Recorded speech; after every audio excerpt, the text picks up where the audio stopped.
The Love Song of J. Alfred Prufrock by T.S. Eliot. S'io credesse che mia risposta fosse a persona che mai tornasse al mondo, questa firma staria senza più scosse, ma perciò che giammai di questo fondo non torno vivo alcun, si odo il vero, senza tema d'infamia ti rispondo. Let us go then, you and I, when the evening is spread out against the sky like a patient etherized upon a table. Let us go, through certain half-deserted streets, the muttering retreats of restless nights in one-night cheap hotels and sawdust restaurants with oyster shells, streets that follow like a tedious argument of insidious intent, to lead you to an overwhelming question. Oh, do not ask, what is it? Let us go and make our visit. In the room the women come and go talking of Michelangelo. The yellow fog that rubs his back upon the window panes, the yellow smoke that rubs his muzzle on the window panes, licked its tongue into the corners of the evening, lingered upon the pools that stand in drains, let fall upon its back the soot that falls from chimneys, slipped by the terrace, made a sudden leap, and seeing that it was a soft October night, curled once about the house and fell asleep. And indeed there will be time for the yellow smoke that slides along the street, rubbing its back upon the window panes. There will be time to prepare a face to meet the faces that you meet. There will be time to murder and create, and time for all the works and days of hands that lift and drop a question on your plate. Time for you, and time for me, and time yet for 100 indecisions, and for 100 visions and revisions before the taking of a toast and tea.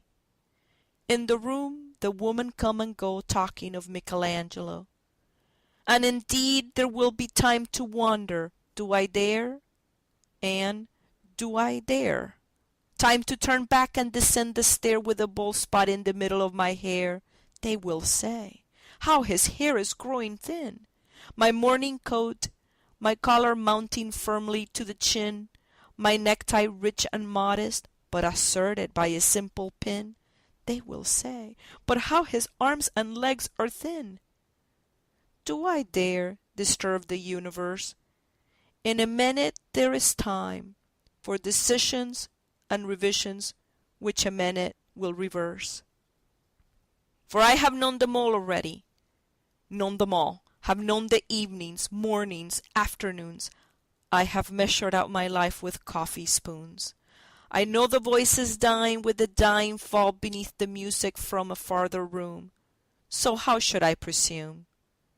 And I have known the eyes already, known them all, the eyes that fix you in a formulated phrase, and when I am formulated, sprawling on a pin, when I am pinned and wriggling on the wall, then how should I begin to spit out all the buttons of my days and ways? And how should I presume? And I have known the arms already, known them all, arms that are braceleted and white and bare, but in the lamplight downed with light brown hair. It is perfume from a dress that makes me so digress. Arms that lie along a table or wrap about a shawl. And should I then presume? And how should I begin? Shall I say, I have gone at dusk through narrow streets and watched the smoke that rises from the pipes of lonely men in shirt sleeves leaning out of windows? I should have been a pair of ragged claws scuttling across the floors of silent seas. And the afternoon, the evening, sleeps so peacefully, smoothed by long fingers, asleep, tired, or it malingers, stretched on the floor, here beside you and me. Should I, after tea and cakes and ices, have the strength to force the moment to its crisis? But though I have wept and fasted, wept and prayed, though I have seen my head, grown slightly bald, brought in upon a platter, I am no prophet, and here's no great matter. I have seen the moment of my greatness flicker, and I have seen the eternal footman hold my coat and snicker, and in short, I was afraid.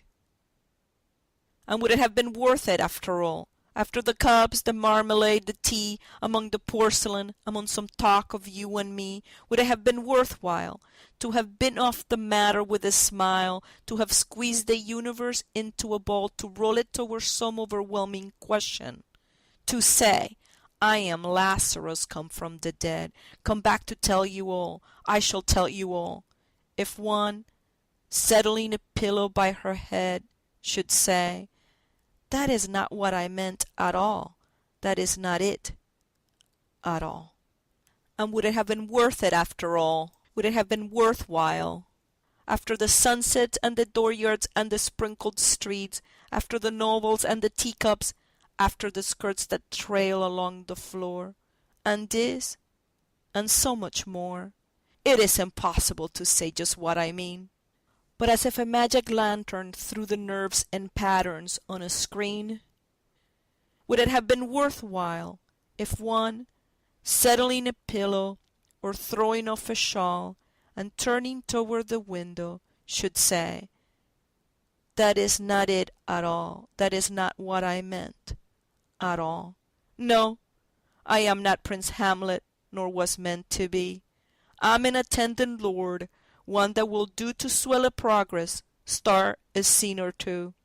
Advise the prince, no doubt an easy tool, deferential, glad to be of use, politic, cautious, and meticulous, full of high sentence, but a bit obtuse, at times, indeed, almost ridiculous, almost, at times, the fool. I grow old. I grow old. I shall wear the bottoms of my trousers rolled. Shall I part my hair behind? Do I dare to eat a peach? I shall wear white flannel trousers and walk upon the beach. I have heard the mermaids singing, each to each. I do not think that they will sing to me.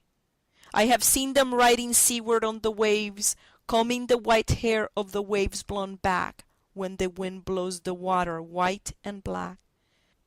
We have lingered in the chambers of the sea, by seagulls wreathed with seaweed red and brown, till human voices wake us, and we drowned.